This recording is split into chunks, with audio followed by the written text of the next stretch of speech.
आकाशवाणी भोपाल से प्रस्तुत हैं प्रादेशिक समाचार।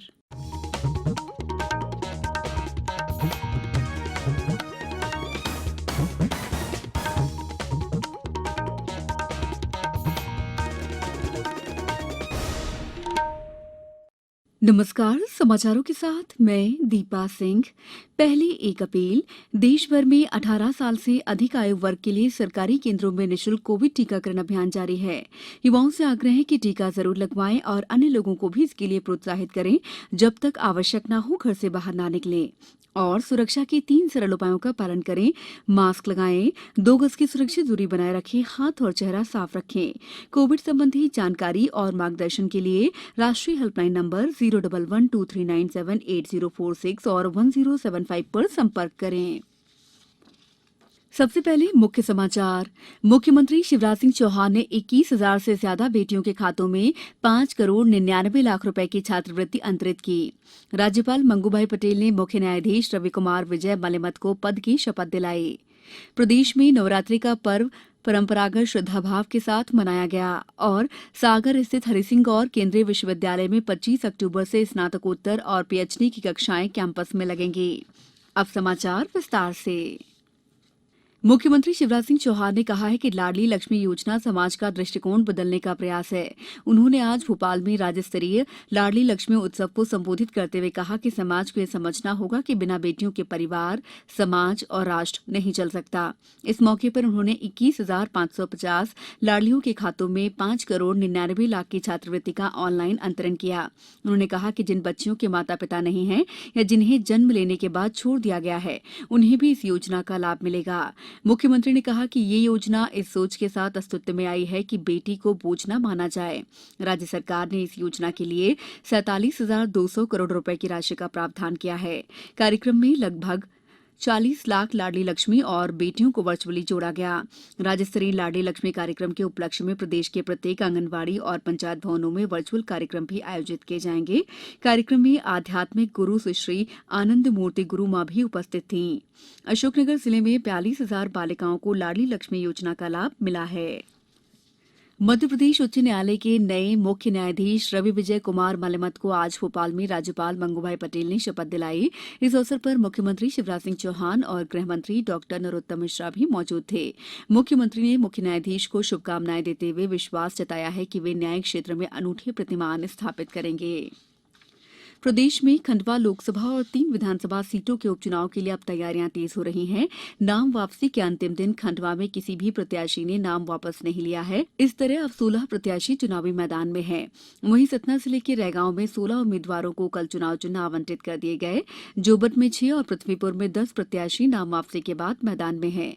वहीं टीकमगढ़ जिले के पृथ्वीपुर में निष्पक्ष और शांतिपूर्ण चुनाव संपन्न कराने के लिए नियंत्रण कक्ष की स्थापना कर दी गई है। अब समय है आजादी के अमृत महोत्सव पर समाचार एकांश की क्विज प्रतियोगिता में कल पूछे गए प्रश्न के विजेता का नाम बताने का। कल हमने पूछा था कि मध्य प्रदेश का कौन सा शहर संस्कार थाने के नाम से प्रसिद्ध है। इसका सही उत्तर है जबलपुर। सही उत्तर देने वाले श्रोताओं में से भाग्यशाली विजेता हैं सिवनी जिले के मोहन साहू। श्री मोहन साहू ने प्रादेशिक समाचार एकांश की क्विज प्रतियोगिता के बारे में अपने विचार हमसे साझा किए। जो जन जन तक संवाद पहुंचाया जाएगा, जन जन को जागृत किया जाएगा, ये अपने आप में एक बहुत प्रशंसनीय कार्य है। साथ ही मैं कहना चाहता हूं कि कोरोना काल में आकाशवाणी का भारी योगदान रहा है, बहुत भारी भूमिका रही है कि जहां तक दूरदर्शन और दूसरे संचार माध्यम नहीं पहुंच पाते हैं, वहां पर भी इन्होंने कोरोना गाइडलाइंस, कोरोना से कैसे सुरक्षित रहने के लिए जो भी गाइडलाइंस है, जो बातें हैं, जन जन तक पहुंचाई है।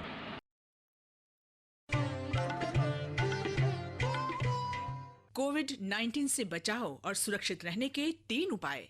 मास्क लगाएं, 2 गज दूरी है जरूरी, सुरक्षित दूरी रखें, हाथ और मुंह साफ रखें। ब्रेक के बाद समाचारों में आपका एक बार फिर स्वागत है। नवमी का पर्व प्रदेश भर में श्रद्धा और आदर के साथ मनाया जा रहा है। मंदिरों में कोरोना प्रोटोकॉल के पालन के साथ पूजा अर्चना जारी है। मुख्यमंत्री शिवराज सिंह चौहान ने महानवमी पर अपने निवास पर कन्या भोज का आयोजन कर कन्याओं की पूजा अर्चना की और उन्हें भोजन कराया। खंडवा में अनेक स्थानों पर हवन पूजन और भंडारे हुए। देवास स्थित मां चामुंडा के दर्शनों के लिए बड़ी संख्या में श्रद्धालु पहुंचे। जगह जगह पूर्णाहुति और धार्मिक अनुष्ठान संपन्न हुए। सीहोर की सलकनपुर स्थित मां विजयासन मंदिर में श्रद्धालुओं ने पूजा अर्चना की। सतना के मैहर में शारदा माता मंदिर में प्रसाद वितरण किया जा रहा है और देवी मंदिरों में हवन पूजन तथा भंडारे हो रहे हैं। शिवपुरी, आगरमालवा, होशंगाबाद में भी देवी मंदिरों में भंडारे और कन्या पूजन के कार्यक्रम आयोजित किए गए। वहीं राज्य में कल असत्य पर सत्य की विजय का पर्व विजयदशमी मनाया जाएगा। इस मौके पर जगह जगह रावण दहन की तैयारियां की गई हैं। सागर स्थित डॉक्टर हरसिंह गौर विश्वविद्यालय का परिसर विद्यार्थियों के आगमन के लिए अब तैयार हो गया है। पहले चरण में 25 अक्टूबर से स्नातकोत्तर और पीएचडी के शोधार्थी आ सकेंगे। उनकी कक्षाएं चलेंगी। छात्राओं में भी प्रवेश दिया जाएगा, लेकिन इस दौरान सख्ती से दिशा निर्देशों का पालन करना होगा। परिसर में आने के पूर्व कोविड टीकाकरण के पहली डोज का प्रमाण पत्र और 72 घंटे पहले की नेगेटिव आरटीपीसीआर रिपोर्ट आदि दस्तावेज अनिवार्य रूप से प्रस्तुत करने होंगे। अब कुछ समाचार संक्षेप में। मंदसौर में विश्व हाथ धुलाई दिवस के तहत स्वास्थ्य सेवाओं में आने वाले मरीजों सहित आने वाले लोगों के लिए सही तरीके से हाथ धोने के 6 चरणों का प्रदर्शन किया गया। अशोकनगर जिले में महिला स्व सहायता समूहों को नाबार्ड द्वारा 3 मसाला तैयार करने की मशीनें निःशुल्क प्रदान की गई। रायसेन में कलेक्टर ने पर्याप्त मात्रा में खाद उपलब्ध होने का किसानों को आश्वासन दिया। वहीं कृषि अधिकारियों ने उनसे बुआई में डीएपी के स्थान पर एनपीके मिश्रित खाद की सलाह दी है। शिवपुरी में नगरपालिका और प्रदूषण नियंत्रण बोर्ड द्वारा सिंगल यूज प्लास्टिक का उपयोग न करने को लेकर लोगों को जागरूक करने के लिए अभियान चलाया जा रहा है।